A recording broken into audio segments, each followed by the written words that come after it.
కథ mass warrior war of the monsters 2150. ఈ కథ రాసినవారు B. Anil Kumar. New networks FM channel. Episode 03. మొదటి సమ్ముఖం. మార్స్లో మొదటి రాత్రి. ఎర్రటి ఆకాశం నలుపులోకి మునిగిపోయింది. గాలి బరువుగా ఉంది. ఆరవ్ బృందం తాత్కాలిక కాంప్ వేసుకుని ప్లాస్మా లైట్లతో చుట్టూ వెలిగిస్తున్నారు. బయట గాలి కదిలితేనూ ఆ మౌనం కాస్త భయంకరంగా ఉంది. అనన్య తన సెన్సార్ ప్యానెల్కి కళ్ళు పెట్టింది. గుహల దగ్గరనుంచి బయలాజికల్ సిగ్నల్స్ పెరుగుతున్నాయి, మనవైపు కదులుతున్నాయి అని ఆమె గట్టిగా చెప్పింది. సునీల్ తన హెల్మెట్ మైక్లో మెల్లిగా, మరి మనకు వెల్కమ్ పార్టీ వచ్చినట్టేనా అని అన్నాడు. సీరియస్గా ఉండి అని ఆరవ్ తన గన్కి సేఫ్టీ తీసేస్తూ అన్నాడు. దూరంలో ఒక చిన్న రాయి కదిలింది. లైట్లలో ఒక నీడ మెరుపులా కదిలింది. ఎవరు అని ఆరవ్ గట్టిగా అడిగాడు. సమాధానం లేదు. తరువాత ఒక్కసారిగా మట్టి దూసుకెళ్ళింది. గుహ నుండి బయటకి ఒక వింత శరీరాకృతి, మానవాకృతి లాంటిదే, కాని పొడవాటి చేతులు, ఎర్రకళ్ళు, చర్మం రాతిరంగులో జంపు చేసింది. అది మనుషులకి పూర్తిగా తెలియని జీవి, రక్తరాక్షసులలోని ఒక స్కౌట్. సునీల్ ఆశ్చర్యంతో అది నిజంగానే ఉందే అని అన్నాడు. ఆ జీవి తన గళంలో ఒక గరగర శబ్దం చేసుకుంది. అనన్య రికార్డర్ ఆన్ చేసింది.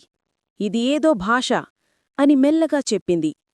ఆరవ్ ముందుకు అడుగువేసి చేతితో సంకేతం చూపించాడు.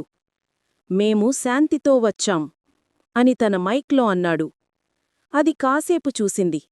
తర్వాత ఒక్కసారిగా గర్జించింది. ఆరవ్ కళ్ళు చురుగ్గా మారాయి. కవర్ తీసుకోండి అని గట్టిగా అన్నాడు. తక్షణమే 2 రక్తరాక్షసులు గుహ నుంచి బయటకి వచ్చి బృందం వైపు పరిగెత్తాయి. వారి చేతుల్లో రాతిలాంటి కత్తులు మెరిశాయి. ప్లాస్మాగన్ సైగ చేస్తూ వెలిగాయి. సునీల్ మొదట ఫైర్ చేశాడు. ఒక బ్లూ బీమ్ రాక్షసుడి కత్తిమీద పడింది. అది విరిగిపోయింది. కాని రాక్షసుడు ఆగలేదు. ఆరవ్ ముందుకు దూకి సూటిగా ప్లాస్మా బోల్ట్ వదిలాడు. రాక్షసుడు వెనక్కి పడిపోయి కేక పెట్టాడు. రెండో రాక్షసుడు బేస్లోకి దూకబోతున్న సమయంలో అనన్య డ్రోన్ యాక్టివేట్ చేసింది. డ్రోన్ నుంచి లైట్ ఫ్లాష్. రాక్షసుడు కళ్ళు కప్పేసుకున్నాడు. ఇక్కడి నుంచి వెనక్కి వెళ్ళండి అని ఆరవ్ మైక్లో గట్టిగా అన్నాడు. రక్తరాక్షసులు గర్జిస్తూ తిరిగి గుహలోకి పరిగెత్తాయి. సమరం కేవలం 2 నిమిషాలే జరిగింది. కాని బృందం హృదయాలు ఉప్పొంగాయి. ఇది నిజంగానే యుద్ధం ప్రారంభం అని సునీల్ ఊపిరి పీలుస్తూ అన్నాడు. అనన్య తన రికార్డర్కి చూస్తూ, వాళ్లు మనపై దాడి చేశారు, కానీ చంపలేదు, ఇది పరీక్షలాంటిది అని అంది. ఆరవ్ నిశ్శబ్దంగా ఆకాశం వైపు చూశాడు. దూరంగా మార్స్ పర్వతాలపై ఎర్ర కళ్ళు మెరుస్తున్నాయి.